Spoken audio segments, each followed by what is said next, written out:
Olá, meu nome é Maria Carneiro, eu sou graduanda em Serviço Social pela Universidade Federal do Recôncavo da Bahia. Eu acabei de concluir um projeto do PIBIC juntamente com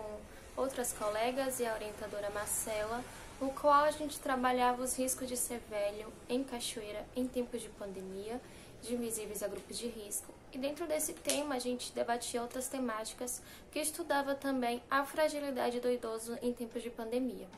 Dentre estes, eu me debrucei em analisar a assistência dada aos idosos rurais antes, durante e o pós-pandemia, sabendo que a gente vive em um país onde as políticas públicas elas são fragmentadas e também construídas observando os grandes centros urbanos. Então, tudo que fica distante desses centros urbanos, a gente consegue distinguir quais são essas diferenças de acesso, como essas pessoas ficam distantes desse acesso e como a fragilidade delas aumentam por consequência disso. A gente sabe que existe uma semelhança no processo de envelhecimento, mas justamente por o processo de envelhecimento ser um processo gradual, ser um processo lento e demorado. Mas dentro desse processo existe total divergência, principalmente quando a gente se refere ao idoso da área urbana e o idoso da área rural. E aí a gente aponta uma realidade onde predomina a pobreza, o isolamento, a baixo nível educacional, as residências mais precárias, as limitações de transporte, os problemas crônicos de saúde, as distâncias desses recursos sociais e esses recursos de saúde que são mais predominantes para essa população idosa que vive à margem dos centros urbanos. Observando esse tratamento aos idosos rurais nesse período de pandemia, o que a gente tem como resultado é um tratamento e uma atenção não diferente do que era dado anteriormente ao período da pandemia. A gente já sabe que os idosos eles sofrem com a falta de atenção, de cuidado e de serviços disponíveis para as suas necessidades e suas necessidades específicas por morarem em ambientes rurais.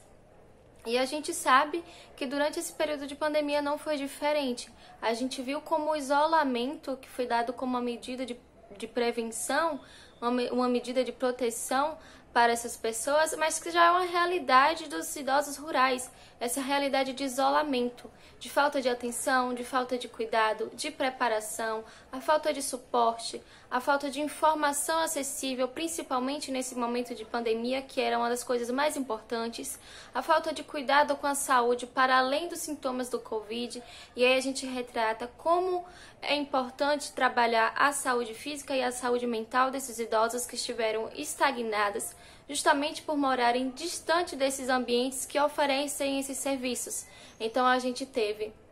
não só um cuidado que já se mantinha em estado de não cuidado, de falta de atenção, mas como a gente também teve pausado todos os cuidados que...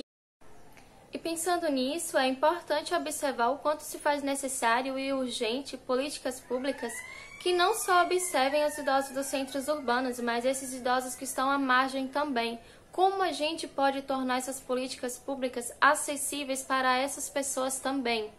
E aí quando a gente pensa numa pandemia, no qual foi dada como uma doença de idoso por tanto tempo, e que a gente tem aproximadamente 70% do público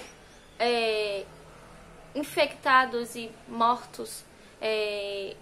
por essa doença, esse é o público idoso. E a gente pensa por que o público idoso ele está tão sujeito a esse maior número de mortos, por exemplo, agora no momento de pandemia, quando a gente vive em um país que a população idosa aumenta cada vez mais.